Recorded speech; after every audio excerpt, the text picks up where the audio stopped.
I pulled into the driveway just as the porch light flicked on. 12 hours behind the wheel, a bottle of cheap gas station coffee still burning in my stomach. My brother stood there, arms crossed, a half smile that wasn't a smile. "Oh," he said, scratching his neck, "we actually had the engagement dinner yesterday. Just close family." Close family. The words hung between us like barbed wire. My jaw clenched, but I forced the corners of my mouth up, a practiced smile. Years of pretending had taught me that skill. "I see," I said softly. "Well, congratulations." I didn't hug him. I didn't step inside. I got back in my car and drove to the cheap motel 2 towns over, letting the fluorescent hum lull me into the kind of sleep where anger sharpens, not fades. He wasn't always cruel. That's the part that stings the most. When our parents died, he was 18, I was 20. He looked to me for everything: tuition forms, rent, even laundry. I carried him through the fire. I worked 2 jobs to keep us afloat while he studied. When he graduated, I cheered louder than anyone. I thought loyalty was permanent, blood thicker than betrayal. I was wrong. The cracks started small. Holidays where my name was accidentally left off the group text. Family photos where I wasn't called to join. The fiancé, sweet-faced in public, whispering venom in private. "You cling too much," she told me once when he wasn't listening. "Let him live his own life." I laughed it off then. I shouldn't have. The night of that dinner, the one I wasn't welcome at, my brother's Instagram filled with smiling faces, raised glasses, arms around each other. Everyone but me. My stomach twisted, but my face remained calm. I didn't comment. I didn't like the photos. I only screenshotted. Evidence. You see, he had tied himself to me without realizing it.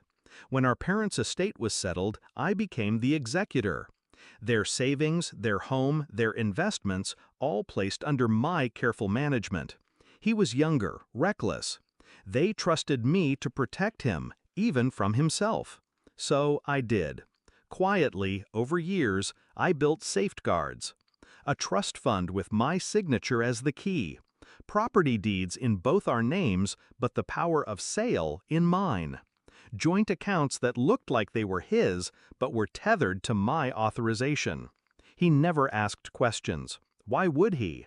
The money always worked, the card always swiped. Rent was paid, tuition cleared, vacations covered. I was the invisible engine behind his life.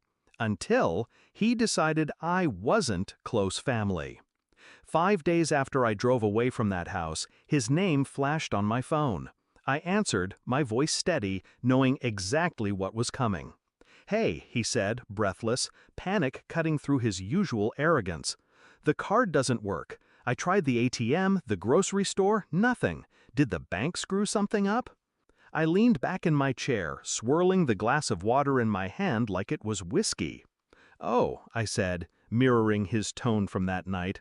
"I forgot to mention, I made some adjustments." "What do you mean, adjustments?" His voice cracked. "I mean," I said slowly, savoring each word, "the accounts are frozen. The trust is locked. The house deed, the one you and your fiancé plan to live in, is no longer accessible to you. Not without me." Silence. I could hear his breathing, shallow, erratic. "You can't—" "I can," I cut in, and I did, remember? Close family only. That was the climax, the quiet strike of my revenge. Not loud, not messy, just control slipping through his fingers, one asset at a time. He thought cutting me out would be clean. He forgot who held the pen. The following week, calls poured in. His fiancée first, sugar turning sour in her tone. "You're ruining his life." I only replied, "Funny, he ruined mine at 12 hours and a doorstep." Then extended family chimed in, shaming me for being cold. I sent them copies of documents, signatures, proof of who had carried the weight all these years. The noise died quickly. By month's end, his credit cards bounced. His engagement party deposits evaporated. The ring, financed, not bought, was repossessed.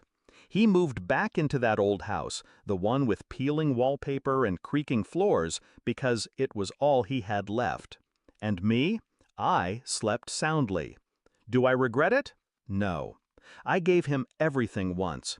He mistook that for weakness. He thought love was unconditional, that betrayal would earn nothing more than forgiveness. But I am not a saint.